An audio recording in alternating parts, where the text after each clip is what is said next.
Selamat pagi, selamat berjumpa kembali dalam pelajaran sejarah Indonesia. Materi kita hari ini yaitu membahas pembebasan Irian Barat. Nah, ada dua pembahasan untuk hari ini, yaitu yang pertama upaya-upaya perjuangan pembebasan Irian Barat dan yang kedua penentuan pendapat rakyat ataupun PPRA. Nah, upaya-upaya perjuangan pembebasan Irian Barat yang pertama yang dilakukan adalah perjuangan diplomasi, yaitu tahun 1950 sampai 1953 RI dan Belanda mengadakan berbagai perundingan secara bilateral dalam Ikatan Uni Indonesia Belanda, tetapi belum berhasil.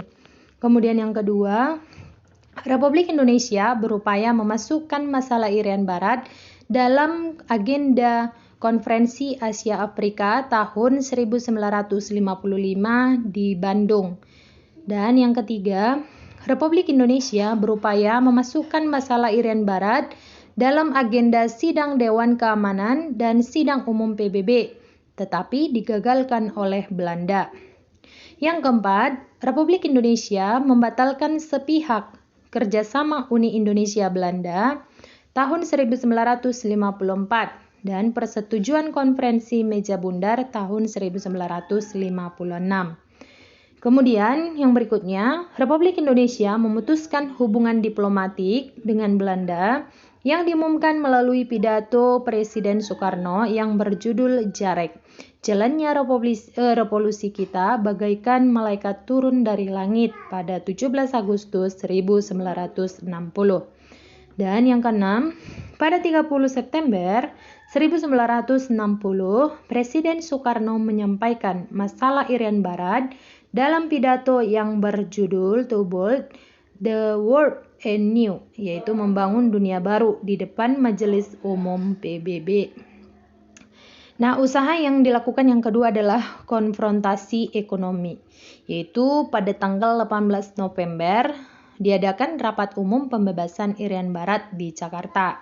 Kemudian ada juga tanggal 2 Desember diadakan aksi pemogokan total buru-buru di perusahaan Belanda.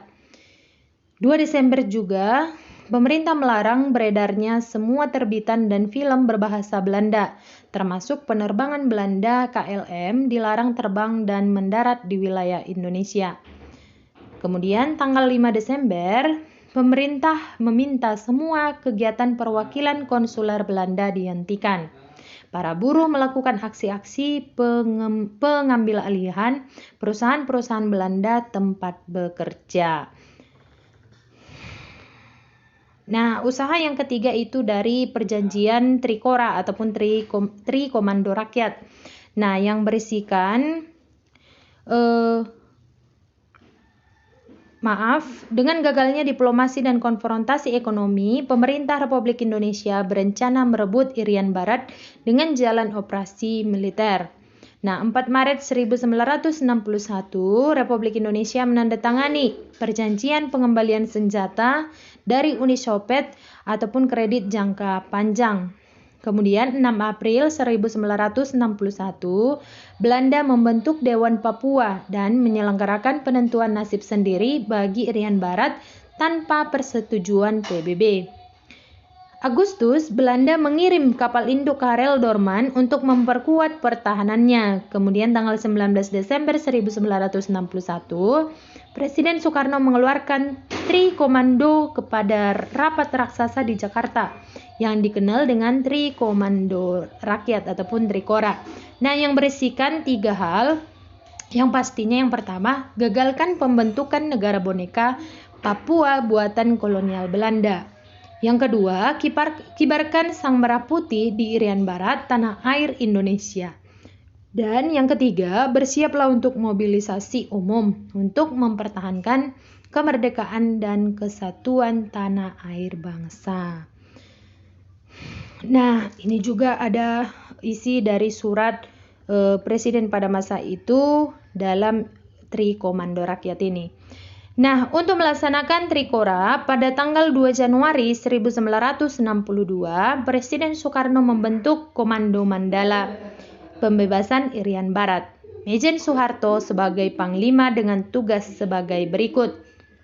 Yang pertama, merencanakan, mempersiapkan, dan menyelenggarakan operasi-operasi militer dengan tujuan pengembalian Irian Barat ke dalam NKRI. Kemudian yang berikutnya, mengembangkan situasi militer di wilayah Provinsi Irian Barat, yaitu sesuai dengan taraf perjuangan diplomasi. Dan yang kedua, dalam waktu singkat, wilayah Irian Barat secara de facto diciptakan daerah-daerah bebas atau diduduki pemerintah daerah Republik Indonesia. Nah, pelaksanaan Komando Mandala pembebasan Irian Barat ada 3 fase. Yang pertama, infiltrasi ataupun penyusupan dilakukan sampai akhir 1962. Yang kedua, eksploitasi yaitu serangan terbuka dilakukan awal 1963. Dan yang ketiga, konsolidasi ataupun menegakkan kekuasaan Republik Indonesia secara mutlak. Nah, bisa kamu lihat sendiri pada slide ini, tahap yang pertama infiltrasi bagaimana dilakukan.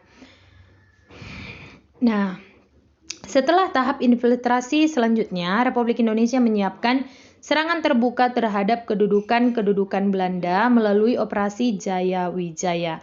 Nah, bisa kamu lihat, tanggal 15/1962 di markas besar PBB tercapai persetujuan Republik Indonesia dan Belanda, dikenal dengan Persetujuan New York. Nah, isinya bisa kamu baca sendiri, yaitu ada dari ada 7 bagian. Bisa kamu baca sendiri ya. Nah, Badan PBB mengutus Ellsworth Bunker ataupun diplomat Amerika Serikat untuk menengahi perselisihan antara Indonesia dan Belanda. Nah, melalui Bunker ini juga mengajukan rencana penyelesaian Irian Barat, nama rencana Bunker ataupun Bunker Plan.